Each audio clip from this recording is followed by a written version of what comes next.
Hi, everybody, and welcome to another Linfield Coaches CatChat for the Linfield Women's Basketball Program. Joe Stuart here with head coach Casey Bunn-Wilson. Coach, how you doing today? Good. How are you? Doing great.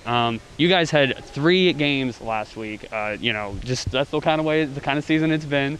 Having to play 3 in a week, including back-to-backs on Tuesday and Wednesday. And on Tuesday night, you guys played one of the best teams in the league in Pacific, and really played some really good basketball against a really good team.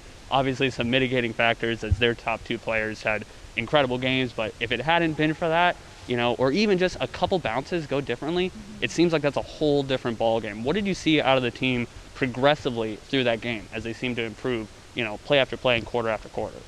Yeah, I definitely thought our second half was better than our first. We just came out, didn't battle, played a little bit timid. Cammy went off. I think she had 20. First quarter. 20-something. Yeah. First half, and so just kind of how to battle back and how to work through it in those moments and make the adjustments in those moments instead of after the game be like, we should have done this, this, and this. So each quarter got better. I wish we had one more quarter. I felt like the momentum was going our way. Yeah. Fun to see them battle. And then you were right in it on Wednesday night again against PLU here at home, and just couldn't quite get the fourth quarter rhythm. It felt like we saw another good game out of Jillian Landis, but and a good overall team performance as well. But what do you think could have gone differently in the fourth quarter that would have maybe given you guys the edge that you would have needed to close it out? We were getting the shots that we wanted, they just weren't falling. Make or miss, we went yeah. cold a little bit. They got hot from the three-point line.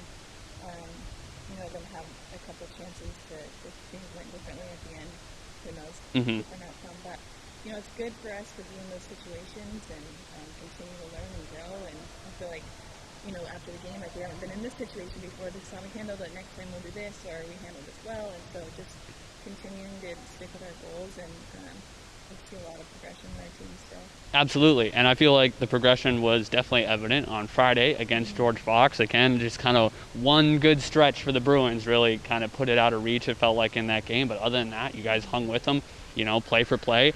And kind of taking that game, how have you seen the improvement? I mean, all year long we've talked about, it's not about the wins and losses this year. It's about the improvement every day and every game. What have you seen from the beginning of the season? Now here we are with just a couple games left.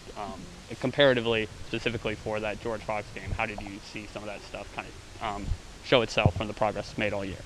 Yeah, so from the beginning of the year, like we think about our first game till now, we've improved so much. And you think, at this level, we only get 4.5 months with them in the regular season. That's a very quick time to progress, right, or to see such development. So it's really cool to look back and see how far we've come since then. And even since the first time that we played Fox till Friday, we improved a ton, and we just made them adjust. We made more adjustments. We talked about making our opponents uncomfortable. We know what they do. Let's make them do something outside of their comfort zone. And so, besides that third quarter, we were right with them. And then I was really proud of the team and how they battled back. After that third quarter, they battled back in the fourth.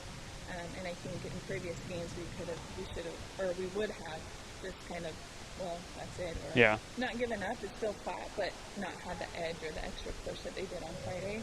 So I was really happy to see that. Yeah, and I feel like a big part of that is coming from your senior leadership, who will be honoring this Saturday with Maggie Smith, Brooke Landis, Tiana Bruce. Obviously, Maggie, the only one that is a 4-year player for you, but those 3, how have they, kept the faith this season with a young team, not a lot of positive results in the win-loss? How have they just kept things steady all year, and what have they meant to this program?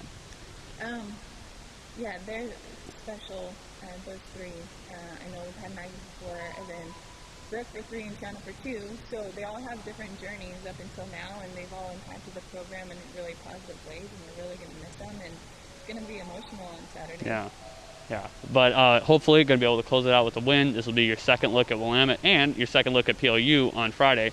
What are going to be the final keys for this last weekend of the season to just try and play the best basketball your team possibly can?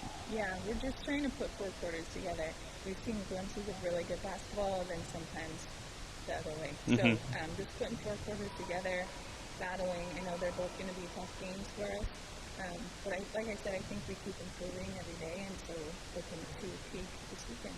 Once again, at PLU on Friday, tip-off at 6 o'clock. We'll have live audio coverage for you on the LSN, and then Senior Day on Saturday. Tip-off at 4 o'clock, but we'll, of course, have our Senior Day festivities before then with live coverage of all of that for you on the LSN as we honor Maggie Smith, Brooke Landis, and Tiana Bruce. Coach, thanks for the time. Thank you.